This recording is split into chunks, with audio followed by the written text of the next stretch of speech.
మీరు కూడా పిల్లలు మీ మీ అమ్మ మీకోసం ఎంతో కష్టపడుతుంది. మీకు జన్మనివ్వడమే కాకుండా మీకోసం కష్టపడతా ఉంది. కూలి పని చేసుకొని మీ నాన్న కూలి పని చేస్తూ ఉంటే మిమ్మల్ని చూసుకుంటూ మళ్ళీ ఆవిడ కూలి పని చేస్తూ ఉంది. అవునా కాదా? కష్టపడతా ఉందా లేదా? మీరేం చేయాలి? ఇప్పుడేం చేయాలి? ప్రస్తుతం మీరు బాగా చదువుకోవాలి. చదువుకొని కష్టపడతారా? కష్టపడి బాగా చదువుకొని మీరు పైకి వచ్చి ఆవిడని కూడా బాగా చూసుకొని మీరందరూ ఎక్కడున్నా ఎంత బయట పోయినా ఆవిడని చూసుకోవాలి. సరేనా?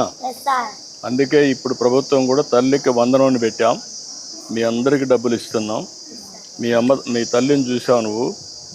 మీకు ఏమీ కాకూడదని వచ్చిన డబ్బుల్లో మీ ఇద్దరి పేరుతో డబ్బులు డిపాజిట్ చేసింది బ్యాంకులో. అంటే మీ భవిష్యత్తు కోసం. ఈ విధంగా ఒక తల్లి దూరదృష్టితో ఆలోచించినప్పుడు మీరు గుర్తుపెట్టుకోవాలి కదా. పెట్టుకుంటారా? నమ్మకమేనా?